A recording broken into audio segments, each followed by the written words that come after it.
Denne film kommer til at omhandle den traditionelle danske jagt på den danske råbuk.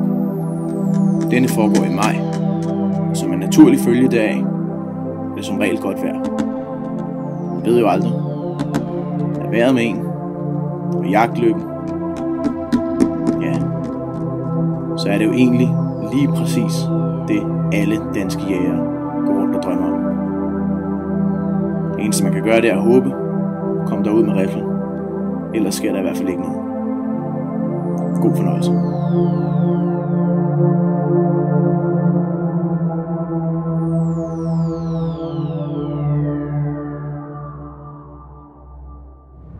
Når man over broen her, så er det faktisk vores jagtterræn. Bum! Derude er de. En gamle mølle. Det er altid godt at se. Så ved man skal på jagt. Og nu? Ja. Nu drejer vi sådan set bare til højre. Her? Ja, det kan du godt. Næste gang? Det kan du også. Der drejer vi. Bum. Kører på Skovgården. Det er et sted, jeg rigtig gerne vil være lige nu.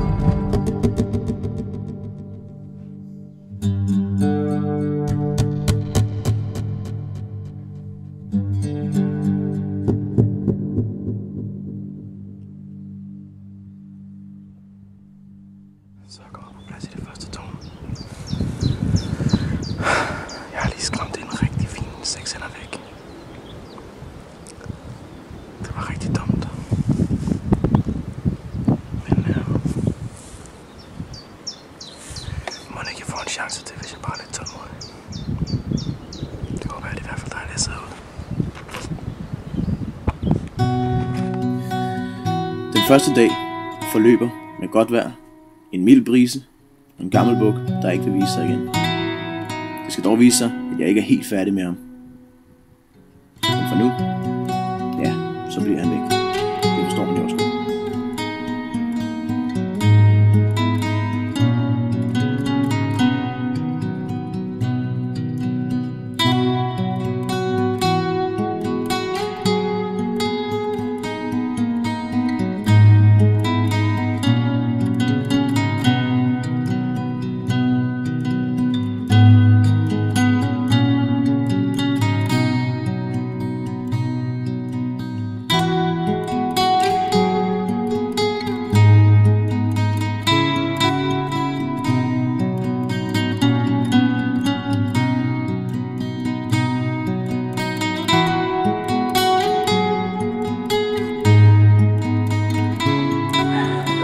Bukkejagt. Så det kan ordentligt.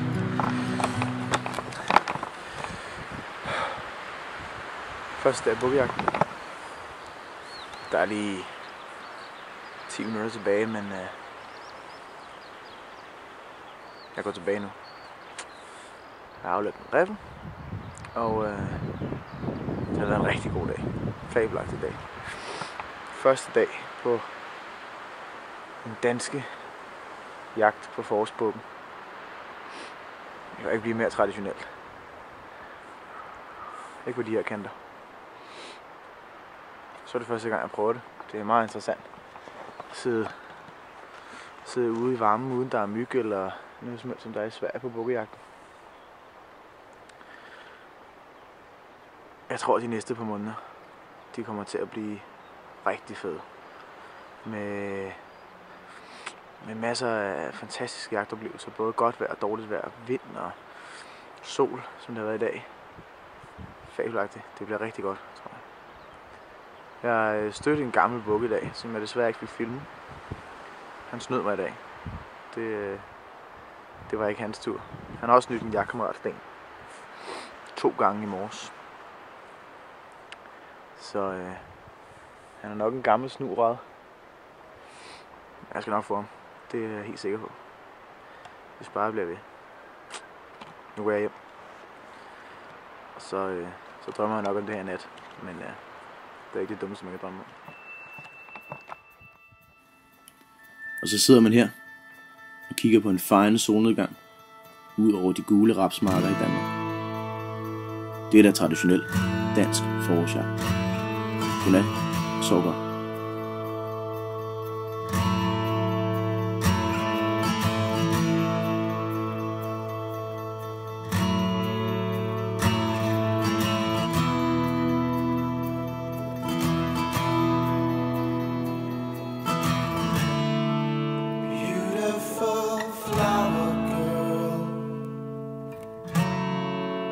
Running round in my head, I'm rooted down high up here. I should be down there instead. You beautiful person there, you are so stuck in my head.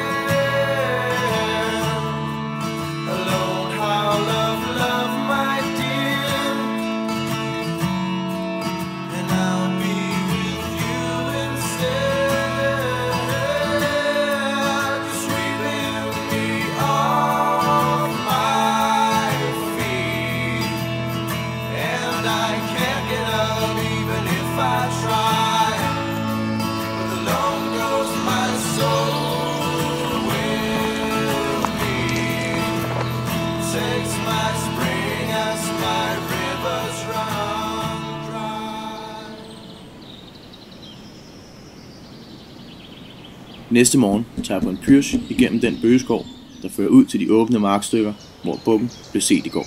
Jeg håber, han stadig står der, men det er aldrig til at sige. Så der er ikke andet at gøre, end at prøve. Jeg sætter mig op på en bakke midt i rapsen. Jeg håber om, at bukken kommer ud det samme sted, som jeg skræmte ham væk i går. Det viser sig rigtig hurtigt. Det var et meget godt valg, jeg fik taget mig der. Her kommer han.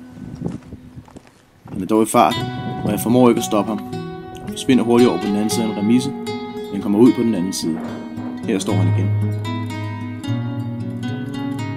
På det her billede ligner det umiddelbart, at jeg godt kan tage mig et skud. Problemet er, at jeg sidder nede, og dyret er oppe, hvilket gør, at jeg ikke har noget kuglefang. Kuglefang er alt afgørende for at kunne drive sikker jagt, hvor ingen jagtulykker træffer. Flot er han. Men han får lov at leve endnu en dag. Det er en enorm vigtighed som jæger at træffe en rigtig beslutning på et stresset tidspunkt om at skyde. Det er et kæmpe ansvar, der hviler på ens skuldre, når man trykker af på aftrækkeren. Man skal sørge for, at man ikke anskyder dyr, og man skal sørge for, at man ikke laver jagtulykker.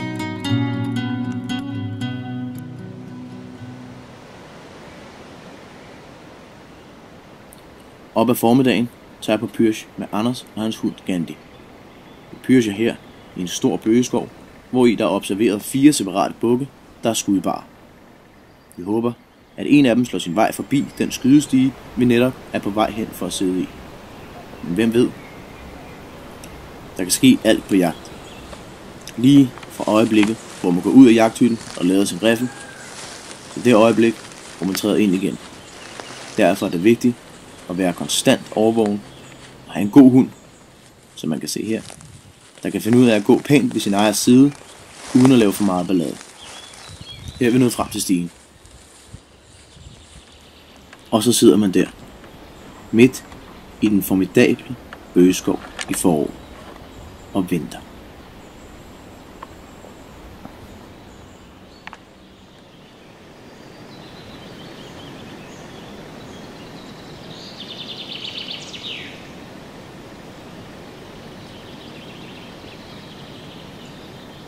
Hunden begynder dog hurtigt at kede sig for foden af jagtstien, og man benytter derfor muligheden til at ligge og lege i de nedfaldende blade.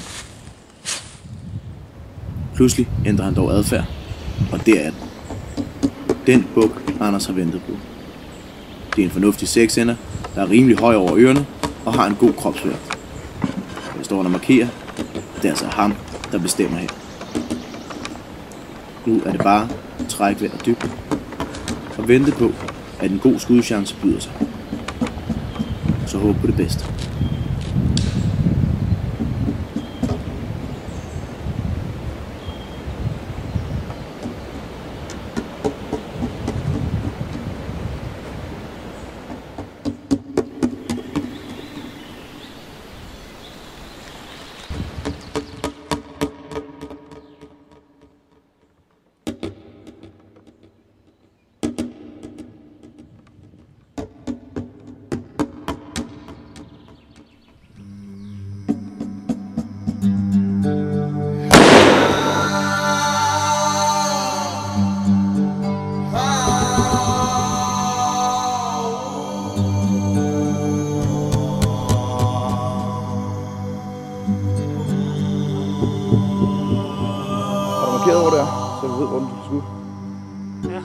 op, så siger jeg til dig, hvor det er henne. Ikke? Nu går vi hen. Jeg er deroppe, og så siger jeg præcis, hvor det var henne. Så går du hen og kigger, om der er noget. Ja. Men vi skal lige sidde lidt. Der er en fin buk. Flot buk. Efter en kort sprint på 20-30 meter falder bukken død om. Men se nu godt efter. Det, der rejser sig og løber her, er et ungt lam. Det ligger og trykker sig i skoven og venter på, at roen skal komme tilbage, så den kan dige. Det er en sjov oplevelse, og i hvert fald ikke noget, man oplever, hvis man sidder derhjemme på sofaen.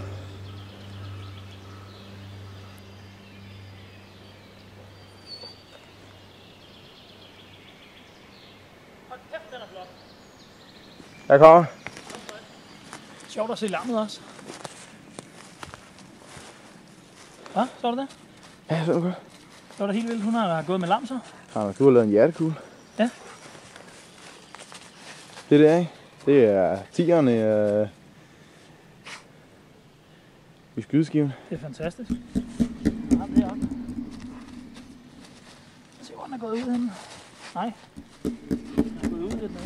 Du var også bare nedlagt det. Nej. Gandhi, slut. Nej. Det vælter op. Ja, ja. Du har også skudt hjertet, jo. Så den er opløb. Ja,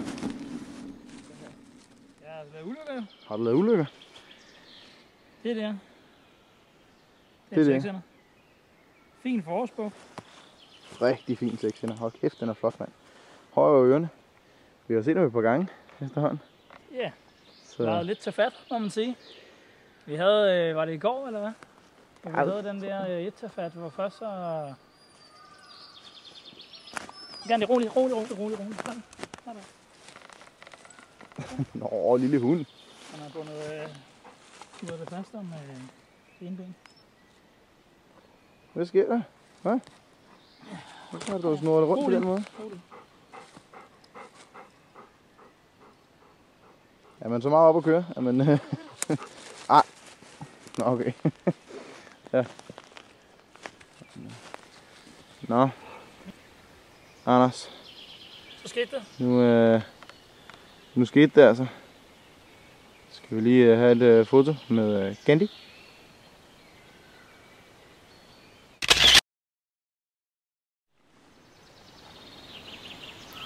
En utrolig vigtig del af det at være jæger er at ordne dyret, efter man har taget livet fra det. Det gøres altid på en rolig og værdig måde. Af disse omgivelser er det et herligt arbejde.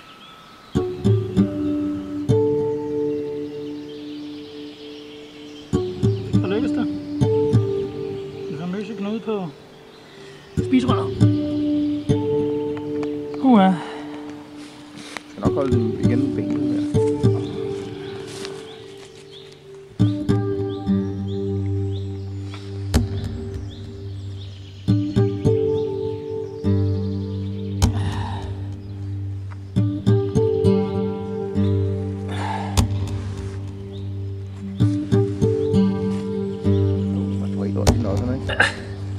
Undskyld.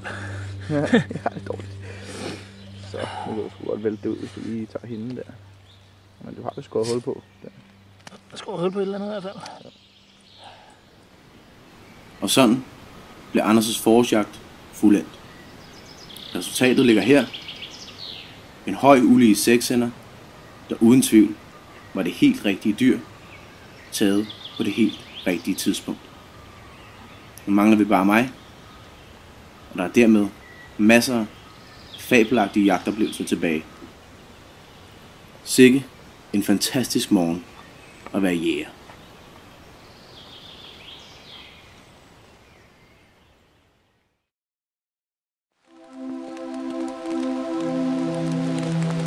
Da vi ankommer til Skovskov om søndagen, regner det.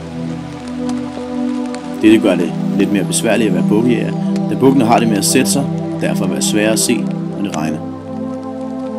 Det gør nu ikke så meget, og man går derud alligevel, på grund af dem her.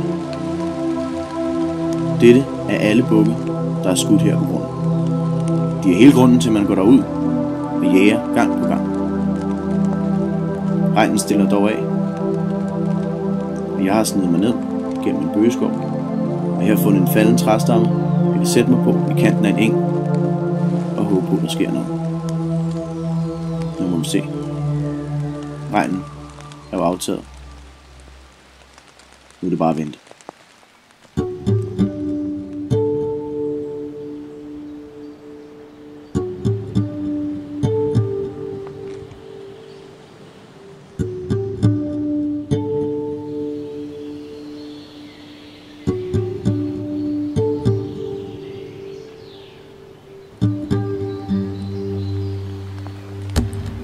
Og her ligger han så. Bukken. Han er en gammel returbuk, og han er her søgt ly for regnen under nogle buske. Han ligger ned, og jeg kan ikke gøre andet end at sidde og vente. Nu er det kun et spørgsmål om hvem der kan vente længst. Ham eller mig.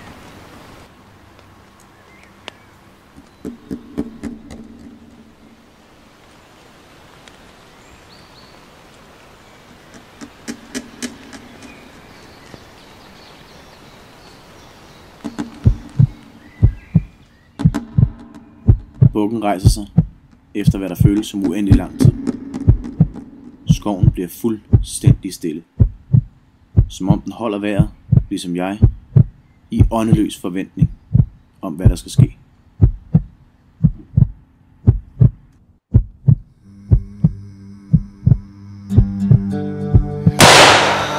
Skuddet flænger stilheden, og det smukke dyr falder på stedet og forender i skovbunden. Det kunne ikke være bedre.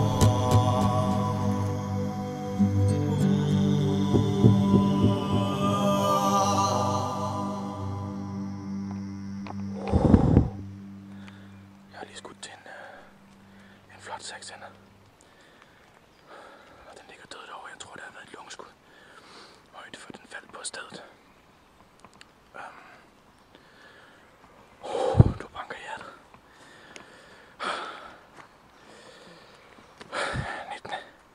19. maj. Da regnen stilnede af. Det drømmer stadig lidt.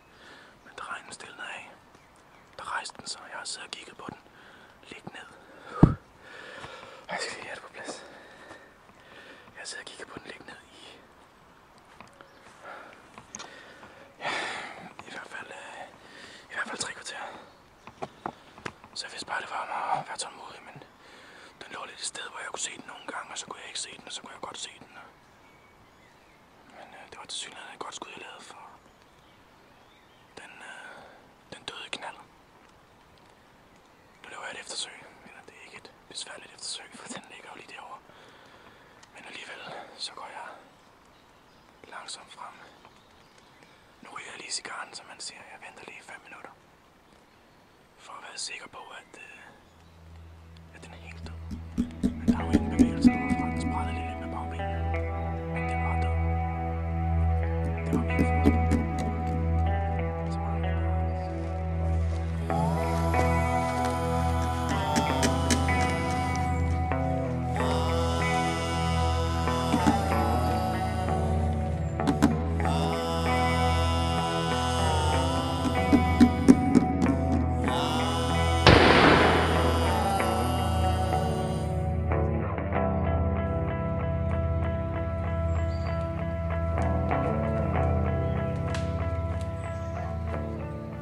Og så har man gjort det. Forændt dyrets liv. Den er død. Her i den her skovbund, hvor den også er blevet født. Det er en returbuk på et sted mellem 4 og 6 år. Den har en rigtig fin rosenkranse. En gammel herre, jeg har fået taget mig her, taget livet fra. Så det er helt vildt altså. Det er simpelthen for vildt det her. Jeg har skudt sig en buk nu. Det har jeg aldrig prøvet før. Men en gang skal jeg være den første. Jeg skulle bare tilbage og brække den. Men først så kan man jo lige smile til fotografen. Det er jo noget, man skal have sådan et trofæfoto. Som den lå.